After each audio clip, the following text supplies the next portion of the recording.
Драги пријатели, во оваа една година отворивме силна борба против криминалот. Се започна акции против оние кои порано се сметаа за недопирливи. Денес тие неславни корифеи на неправдата се бегство од законот, а силно се удри и по наркобандите, особено во Скопје.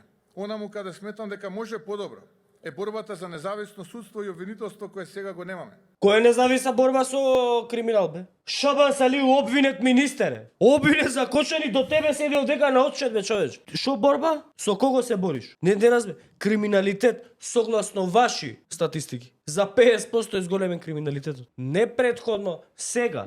Кајартан Груби, Перпарин Бајрами, Шабан Салиу, Васко Ковачевски, тие кај се? Со кој криминалитет, бе, човече? Висар Ганиу кај? Нели Кочо ти ќе го апсеш? Кај Кочангише? Имплементиране во рамки на проектите на општините. Ти ќе се бориш со бандите на власт, а бандите на власт тебе ти тука на отчет ти. Тука свети се обвинети за нешто. Сите имаат нешто лежено, цела партија ти е осудена. Што зборуваш ти, бе? За кој банди зборуваш, бе? Па вие сте банда.